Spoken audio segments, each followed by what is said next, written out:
Hierdie aanbieding fokus op die verband tussen roeping, gewete en evangelie verkondiging en gaan die apostel Paulus se roeping dan as voorbeeld hiervan gebruik.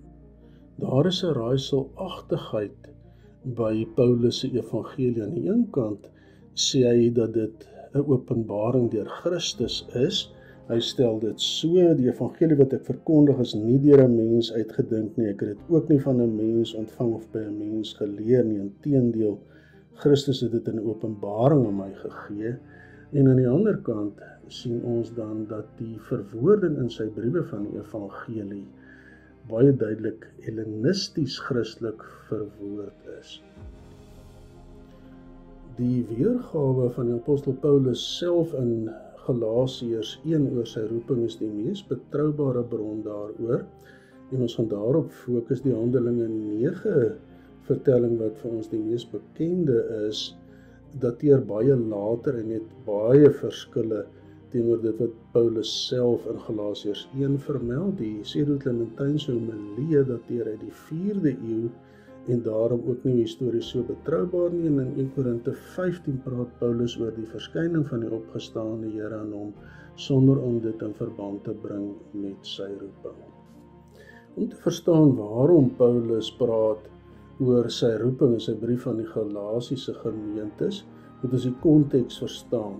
Hoe die gemeentes ontstaan het, is dat Paulus op sy reis daardeur siek geword het, hulle hom versorg het, hy die evangelie aan hulle verkondig en daar het gemeentes gevorm. Toe hy gesond genoeg was, het hy van daar af vertrek en kort daarna ontstaan 'n probleem dat vanuit die Joodse Christendom mense daar begin leer het dat die gemeentes ook die Joodse wet moet onderhou.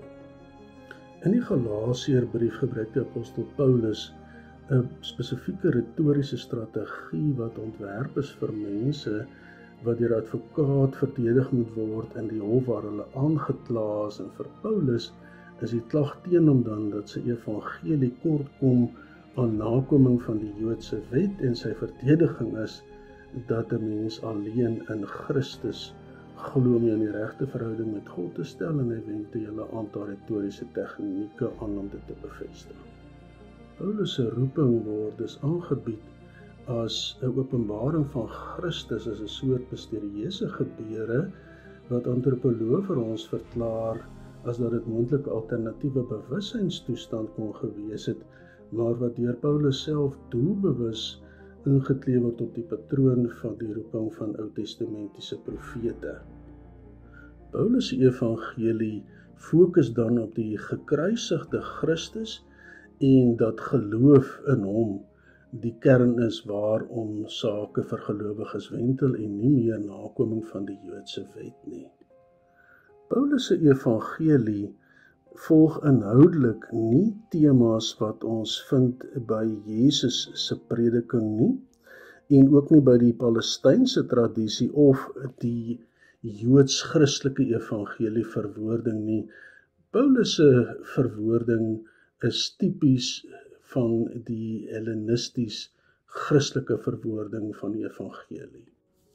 Die vraag is dus, hoe moet ons Paulus se evangelie verstaan? As direkte openbaring van Christus, of dat dit te maak het met die verwoording van die evangelie deur spesifiek die nie-Joodse deel van die Christendom of die sogenaamde hellenistiese Christene.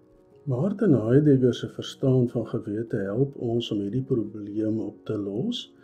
Hy verstaan gewete nie soos ons gewoonlik dat die gewete soos 'n regter terugskouend werk en jou dan skuldig verklaar en jy het 'n skuldige gewete, of dat jy 'n goeie gewete het wanneer jy goed gedoen het nie, of 'n gewete wat jou sou waarsku om nie die verkeerde te doen nie.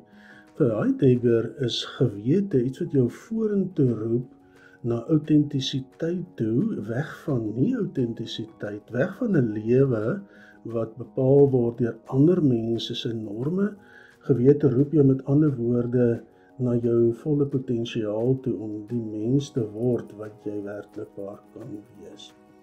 Hoe Paulus autentieke eksistensie verstaan, vind ons na die verhalende gedeelte oor sy roeping en ook die vergaderings by Jerusalem en Antiochië, wanneer dit dan opsom en uiteindelik by 'n gevolgtrekking kom by Galasiërs 2 vers 19 tot 20 en 'n aantal ekstellings.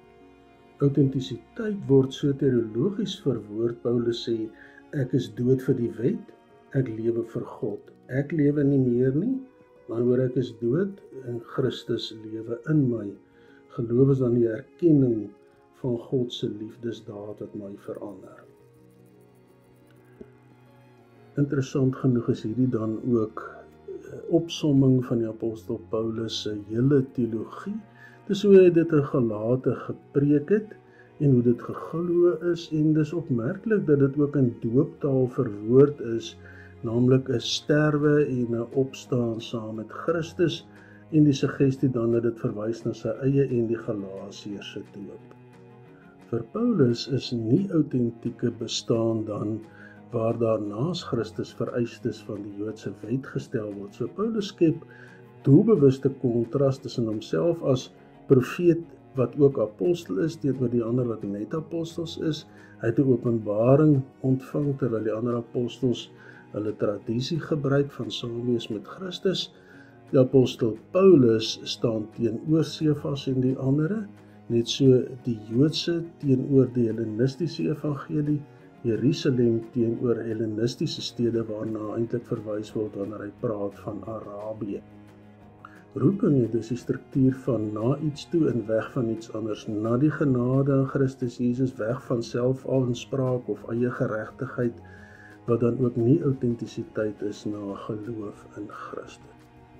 Roeping en gewete vertoon daarom dieselfde patroon, weg van iets na iets anders toe, en dit word ook beleef as 'n roep van buite die persoon self.